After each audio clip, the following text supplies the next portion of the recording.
రక్షణ కోసం మనుషులు ఇల్లు నిర్మించుకుంటారు. అదేవిధంగా జీవన విధానం కోసం పూర్తి స్థాయిలో జంతువులు కూడా ఆవాసాలు ఏర్పాటు చేసుకొని వాటి జీవనాన్ని కొనసాగిస్తూ వస్తాయి.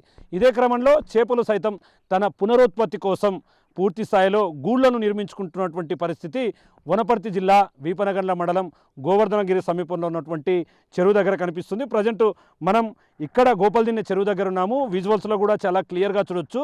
మనకు పెద్ద పెద్ద గోతులుగా కనిపిస్తున్నటువంటి ఈ ప్రదేశాలన్నీ కూడా ఏదైతే దూబొచ్చ అంటే వాటి తిలాపియా శాస్త్రీయ నామంగా పిలువబడుతున్నటువంటి దూబొచ్చ అనే ఒక రకమైనటువంటి చేప వాటి పునరుత్పత్తి కోసం పూర్తి స్థాయిలో ఈ విధంగా చెరువులో ఉన్నటువంటి మట్టినంతా కూడా చుట్టూ ఒక గోతిలా తీసుకొని దాంట్లో ఉండి అది పునరుత్పత్తికి సంబంధించినటువంటి సంతానోత్పత్తి విషయంలో అక్కడే రక్షణగా దీన్ని ఏర్పరచుకున్నటువంటి పరిస్థితి కనిపిస్తుంది.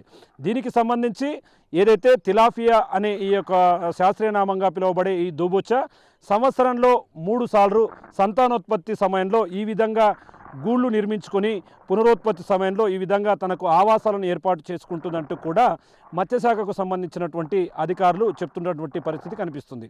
ఇది గోపాల్దిన్నెకు సంబంధించి ఈ జలాశయం దగ్గర పూర్తిగా వేసవి కాలం కావడంతో ఇదంతా కూడా చెరువు పూర్తిగా ఎండిపోతూ వస్తుంది. ఇదే క్రమంలో పెద్ద పెద్ద గోతులు దర్శనమిస్తున్నాయి. ఆ గోతులను మనం విజువల్స్లో కూడా మన కెమెరా పర్సన్ చూపిస్తున్నాడు క్లియర్గా.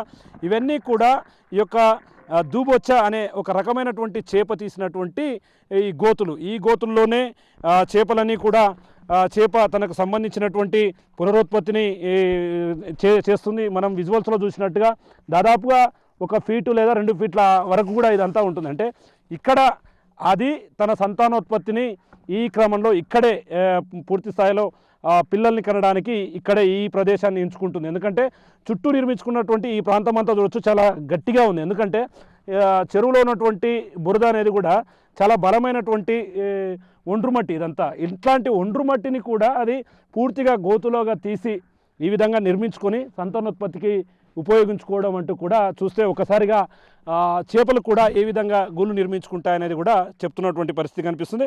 ఒకసారిగా ఇది చేపలు పూర్తిస్థాయిలో ఈ విధంగా గూళ్ళు నిర్మించుకోవడం అయితే ఒకసారిగా కొంతమంది ఈ గూళ్ళను చూడడానికి చుట్టుపక్కల వాళ్ళు కూడా ఇక్కడికి వచ్చి చూస్తున్నటువంటి పరిస్థితి కనిపిస్తుంది. మొత్తంగా చూస్తే ఏదైతే ఈ యొక్క తిలాపియా శాస్త్రీయ నామంగా పిలువబడుతుందో ఈ దూబొచ్చ పూర్తి స్థాయిలో ఇక్కడ ఈ చెరువులోనే కాదు ఉమ్మడి పాలమూరు జిల్లా వ్యాప్తంగా ఉన్నటువంటి అన్ని చెరువుల్లో కూడా ఈ దూబొచ్చ అనేది పూర్తిస్థాయిలో ఎక్కువ సంఖ్యలో పెరుగుతూ ఉంటుంది. దీన్ని ఎక్కువగా తినడానికి ప్రజలు ఇష్టపడతారు. ఎందుకంటే దీన్ని తీసుకొని పులుసు రూపంలో అదేవిధంగా కూర రూపంలో వండుకుంటే కనుక వాటికి సంబంధించినటువంటి టేస్ట్ అధికంగా ఉంటుంది.